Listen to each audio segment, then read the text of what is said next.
Hey everybody, it's Rory from A&S Gear, and we are here with the brand new TFX3 loader. So this is obviously the third version of this loader that has come out. We've played with the 1, and we've played with the 2, and we've seen the issues that we've had. I've looked over the 3, and I've actually gone outside and used it for a minute and shot, and I've been impressed with it so far to see what it does. Now we want to know how well it keeps up and it holds up over time and continues to work. So that will be something that we'll be looking forward to as we continue on using this brand new loader. But they've made some changes to it, which hopefully eliminate a lot of the issues that we saw with the 1 and the 2.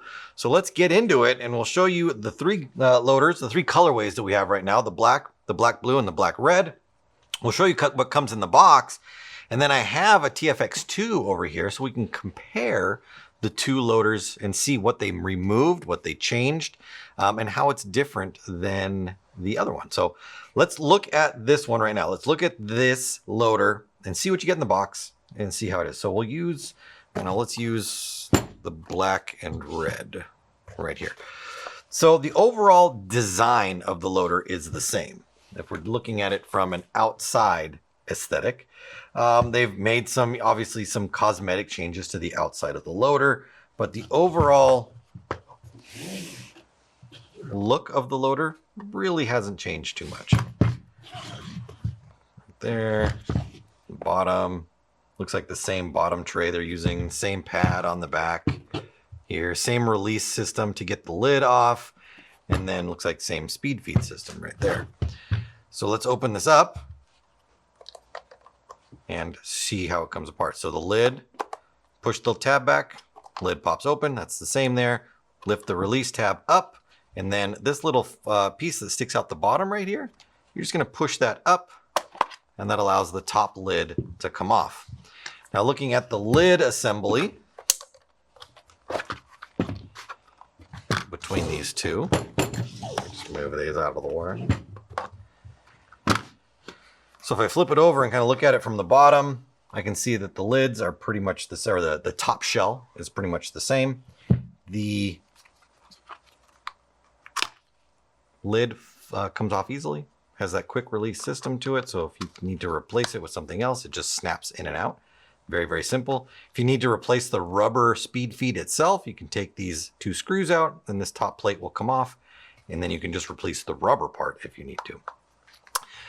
These came out of the other ones, and it looks like the same way. There's 2 screws in the front, 2 screws in the back to release this color band that's around here. Now, once those screws come out, it doesn't just fall out. You do have to pop it out of there. So that is something you will need to poke out with the screwdriver, but it looks like you could do it if you needed to. And then the retaining clip on the back is held in the same way. So lids, or I shouldn't say, I guess you can call it top shell, looks to be the same between the 2. So let's move those over here. Before I go any further into the bottom right here, let's look actually at what comes inside the box. So if I open this up, we've got our tray on the bottom here. I lift up the tray, and you've got your charging cable right here. So we'll talk about charging in a minute.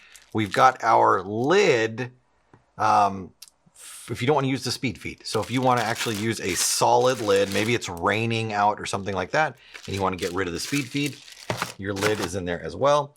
And then hidden underneath this that I just threw on the ground is your expansion tray. This allows you to take your loader and go from what I think 180 balls to 230. So this will sit in between and actually raise the top shell up and allow for a larger capacity. And we'll throw one of those in just a second. So that's what's going to come in your box right there. Move that over to the side. Now, when it comes to the bottoms, the tray release comes out the same way. If you this little tab at the front right here, you push that tab forward with your thumb, at the same time putting your pointer finger on this little lip and lifting up. So that will pop that out. Same thing over here, pops that out. And then looking at the tray on the bottom, the trays seem to be the same as well, as far as how the pieces fit in, the pieces that you find inside there. This little piece that you see, this tab sticking out right here on there, this is actually how these started to come towards the end of the TFX2 run. That's the newer version right there. So we did see these tabs in the TFX2. This one just doesn't happen to have it in there. And then these little accent pieces, everything's going to come out the same way to take this apart. So bottom trays, same. So let's move those over. Now we get to this part right here. So there is, from the top side right here, a big difference in the cone itself. This part on the top, which is yellow right here, looks to be the same as this one. With my eye, I can't see any difference in design or shape. Where the big difference on these comes is what's underneath it. So if we lift this up and rotate it, allows this piece to come off. Lift up and rotate, and it allows this piece to come off. Looking at the bottom, they look the same. But here is the big difference. If I lift up this and pull it out, and I lift this up and pull it out, you can see the bottom, the slip on the bottom is the same right there. But here's our difference. These are harder plastic. They don't have a lot of flex or give to them right there. The new ones are rubberized soft paddles right there. They're very flexible, very wiggly. So the force on the paint, should there be a problem or an issue, obviously is not going to crush paint. The rotor or the cone is going to spin this way. So the paint is going to be pushed like this, and it's easily able to slip by. On this one, this is going to spin this way. It's going to come against it like this, and these do not offer a lot of slip on them right there. So a lot less, a lot more gentle on paint. I don't know if you had an issue with your loader smashing paint. I don't know, but this is going to help solve that problem. So let's put this back down in there. And we'll put this back down there. And then we can drop that one down in there. Come on. There we go. And then put you on top. Lift and rotate. All right, that locks that in right there. Now if we flip it over on the bottom, we can see that the button system is the same, although this one still has the tray area on the back for where the AA used to go, but it does have the battery up in here. So the that lithium battery is up in the front, but this was as they were transitioning into this one, it had that section in the back. Well, you can see that that is no longer on the TFX3 board. So that is a difference where you don't need that on the back anymore. And then we've got just some cosmetic changes to the lighting and just the overall look of the board itself. So definitely a difference in boards right there. Button system still the same. Flipping it over, we've got our motor sitting right here with our wheel, and then our tension adjust is still the same, where you can rotate this if you want to change the amount of slip that the loader has. You got the 3 settings from least, and then as we go up, the 2 settings to most resistance right there. And that's going to change how well that slips across over there. Moving further down, I think one of the, I don't want to say the biggest issues, or I saw the most problems with the TFX was A, it didn't recognize the balls, and B, it wouldn't stop sometimes with the 2s. And a lot of that had to do with this little switch system that was inside the TFX2. When the balls would roll in, it was supposed to push this lever over, and that hit against a button, and the button would tell it to stop and start and go. But sometimes that just didn't work, or it got stuck, or things just didn't work the way they should. And then up in here, down in there was the little sensor, and those things were not the best sensors. Let me put it that way. So those were the issues with the loader inside of there. With this, they've gotten rid of this piece altogether. That's not even in there anymore. So no more button thing not working, or the paint having to push on that, or having a force to push on it, or whatever happens to be. That is gone. You can see that that whole system that used to be over, or is here, is just completely gone. They've redesigned the tray where the balls are sitting now to just come straight down. And then they've got their laser eye system right here. Rather than tucking it up into the ramp of the loader, it's right down here at the bottom now. So it's reading paint in real time as it's flowing through. And you can see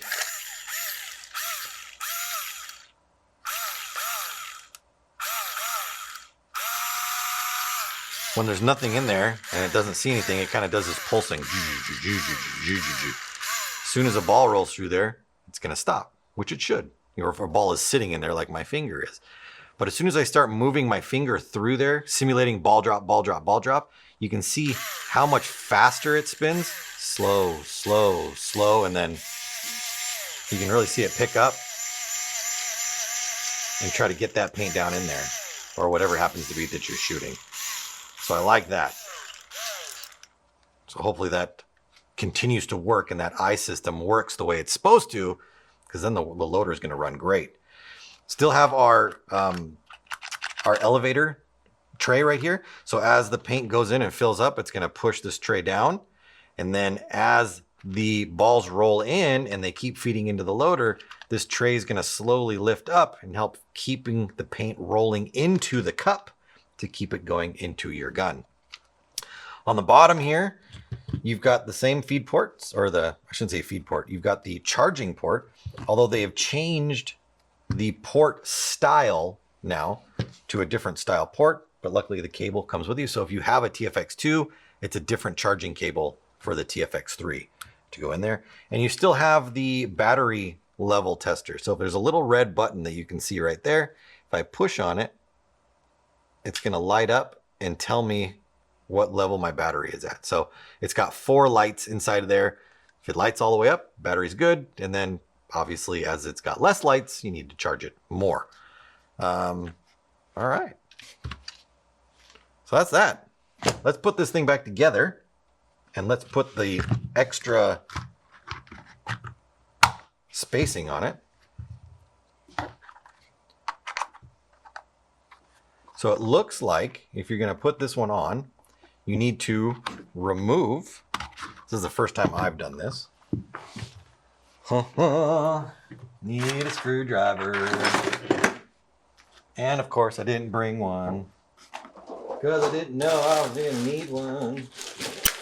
All right, I was able to rummage around and just find a basic Phillips head screwdriver because we just need to remove these front screws out of here. So we're going to pull these ones off. And you can see the front of this has the 2 holes for the screws and then the tab to hold the tray in place. So we'll get that one out.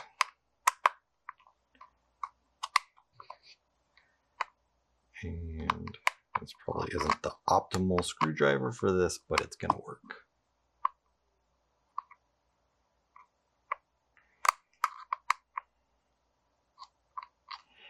All right, so we got those out. We can lift that up and get it out of the way. Then we can take this and put this on here.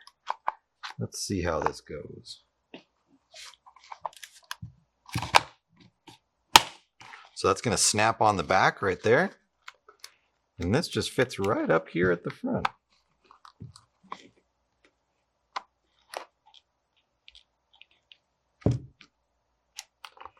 And it looks like these little edge pieces, you can see how they're not actually attached to the edge of the insert, because they're going to go on the outside of the lip right there. So let's screw this down.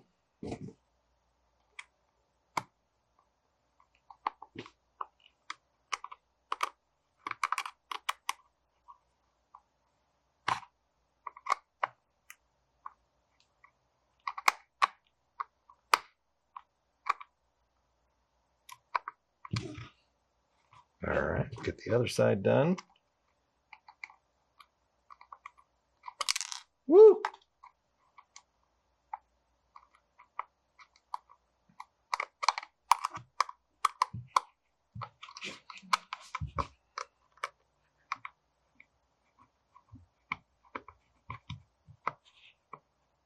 All right, so now we've got that on. You can see that spacer sitting right up in there, and it locks into that little tab on the back side right there. Hopefully we can still get our tray in here without Doing that. There we go. Trays in. And then we can put our lid on. Lock that down. And there we go. So now we're able to fit in that 230 round ball. So let's get some paint here.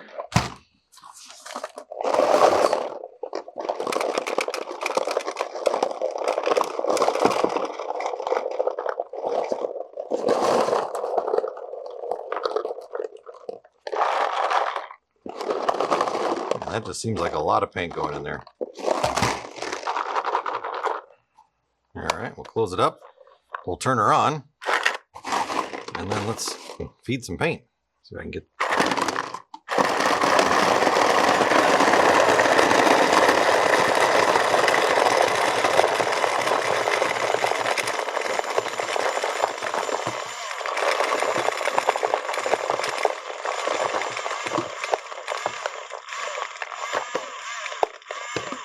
All right, so as with any loader, when you get down to the end like that, you're going to see some popcorning and some skipping in the feeding.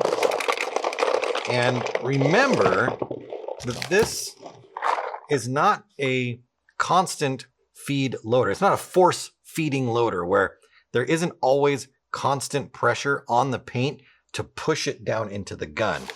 So you're going to see some gaps in flow, which is normal for this loader. But I mean, you're only going to see an issue with that if you're trying to shoot, 15, 17, 20 balls a second, whatever it happens to be. But nobody's shooting that fast anymore. Everybody's shooting 10 balls a second. So it doesn't matter that you see that, because at 10 balls a second, the loader is fine for that.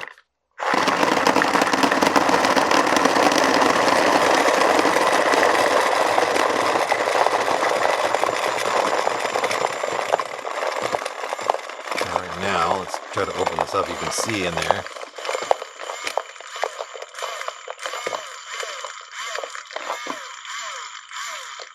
Yeah, but still, not bad. Not too shabby. Let's try it with this. So reball, they say it'll work with reball. No problem. Let's go ahead and put this in here and see what it does. I'm going to load it up. And this is good reball. This is like real reball, name brand reball. And we've kept it relatively clean because it just stays up here for stuff like this. So it's not covered in dirt or anything. All right, so reball. Not many loaders feed reball. They just don't. They have an issue when they push against it. It jams, it sticks. So let's see what happens here.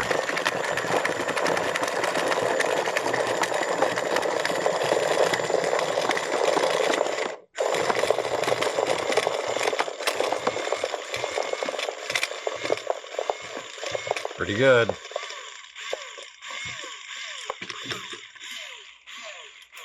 Not bad at all. I don't know too many loaders that could get through a stack like that with any kind of speed and not have an issue on reball. Let's do one more. Make sure it wasn't a fluke.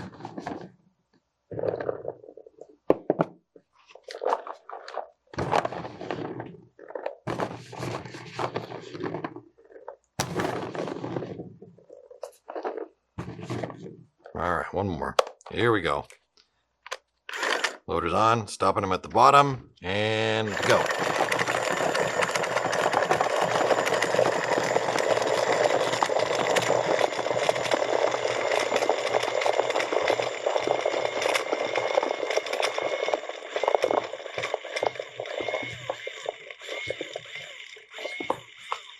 There we go.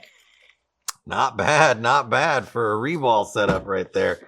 Pretty good. I think HK has finally ironed out all the kinks they had with those two first loaders and really come through with a loader that is going to keep up and work fine.